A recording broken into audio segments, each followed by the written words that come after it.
हे पार्थ, अनासक्ति योग के द्वारा कामनाओं पर विजय पाना अति आवश्यक है, क्योंकि कामनाओं की पूर्ति होकर भी कभी नहीं होती।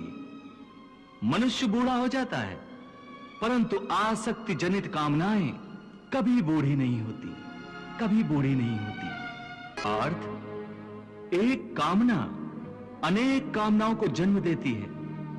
हर कामना के साथ मनुष्य की तृष्णा भी बढ़ जाती है और तृष्णा के साथ असंतोष भी बढ़ता जाता है।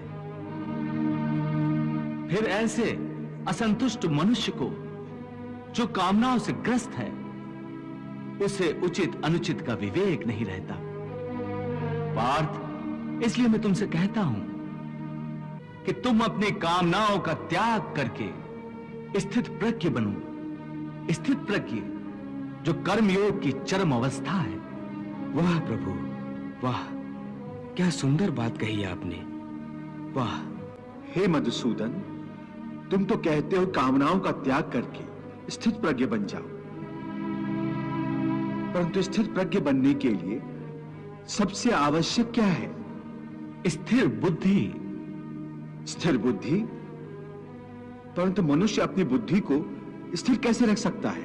आशा और निराशा दोनों से मुक्त होकर ही बुद्धि को स्थिर किया जा सकता है।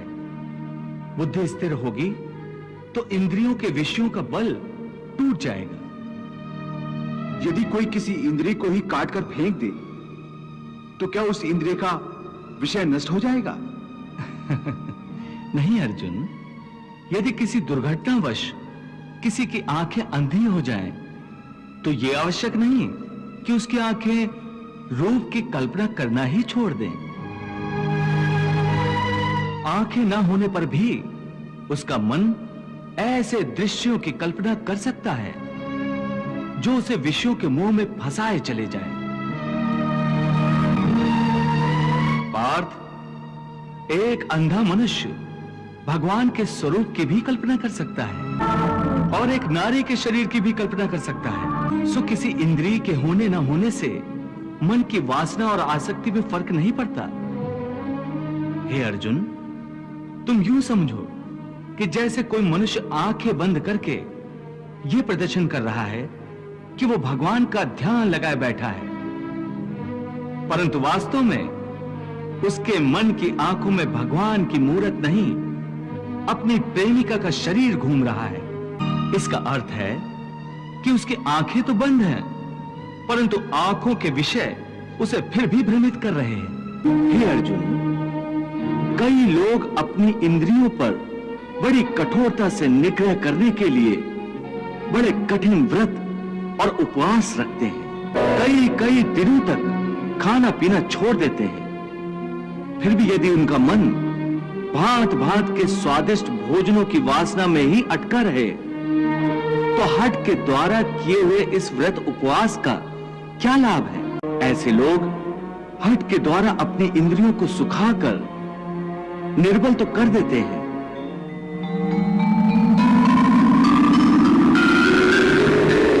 परंतु इससे विषयों की आसक्ति का त्याग नहीं हो सकता। याद रखो, विषयों से अधिक खतरनाक है विषयों की आसक्ति, और विषयों की आसक्ति का त्याग केवल इंद्रियों के निग्रह से नहीं हो सकता। आसक्ति का त्याग केवल मन के निग्रह से होता है। जब मन निरासक्त हो जाए तो इंद्रियां अपने अपने विषयों को भोगती हुई भी इन विषयों से निरासक्त रहती हैं। जैसे कमल का फूल पानी के अंदर रहते हुए भी सूखा ही रहता है, जल की एक बूंद भी उसके पत्ते पर नहीं ठहर सकती। इसलिए मैंने कहा है कि पहले ज्ञान के द्वारा बुद्धि को स्थिर करो।